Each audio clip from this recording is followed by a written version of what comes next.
అశ్లీల చట్ట వ్యతిరేక కంటెంట్ ను ప్రసారం చేస్తున్న ఓటీటీలు వెబ్సైట్లపై కేంద్రం కన్నెర్ర చేసింది.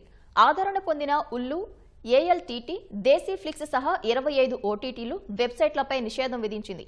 అసభ్యకరమైన కంటెంట్ సహా భారతీయ చట్టాలను, సాంస్కృతిక ప్రమాణాలను ఉల్లంఘించే కంటెంట్ వ్యాప్తిని కట్టడి చేసేందుకు ఈ నిర్ణయం తీసుకున్నట్లు తెలిపింది.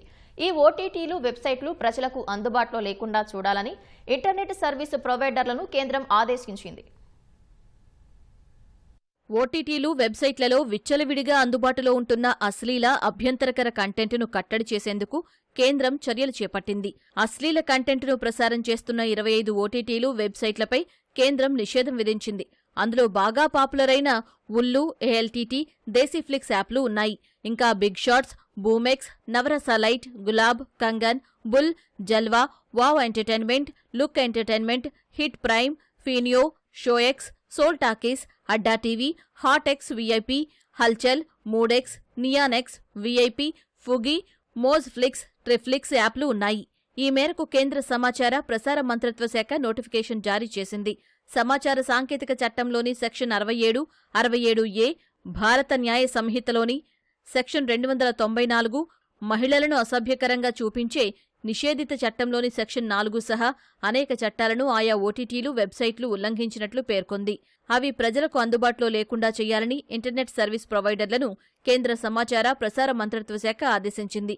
తమ ఆదేశాలను ఇంటర్నెట్ సర్వీస్ ప్రొవైడర్లు పాటించేలా చూడాలని డైరెక్టర్ ఆఫ్ టెలికమ్యూనికేషన్స్కు సమాచారమిచ్చింది. సదరు ఓటీటీలు వెబ్సైట్లు సైబర్ చట్టాలు, మీడియా నిబంధనలను ఉల్లంఘించి అశ్లీల కంటెంట్ను ప్రసారం చేస్తున్నాయని, అందుకే వాటిపై చర్యలు తీసుకున్నట్లు కేంద్ర సమాచార ప్రసార మంత్రిత్వ శాఖ వెల్లడించింది.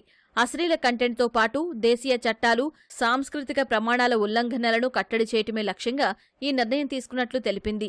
ఓటీటీలు వెబ్సైట్ల సర్వీస్ ప్రొవైడర్లు తాము ప్రసారం చేసే కంటెంట్పై బాధ్యతాయుతంగా వ్యవహరించాలని ఈ సందర్భంగా సూచించింది.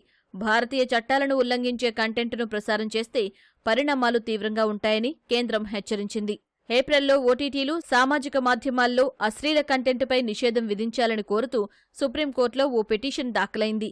దీనిపై స్పందించిన అత్యున్నత ధర్మాసనం అది తమ పరిధిలో లేదని, ప్రభుత్వమే చర్యలు తీసుకోవాల్సిన అవసరాన్ని గుర్తు చేసింది. ప్రస్తుతమున్న నిబంధనలు, అదనంగా తీసుకోవాల్సిన చర్యలను ప్రభుత్వం పరిశీలిస్తోందని సోలిసిటర్ జనరల్ సుప్రీంకోర్టుకు తెలిపారు.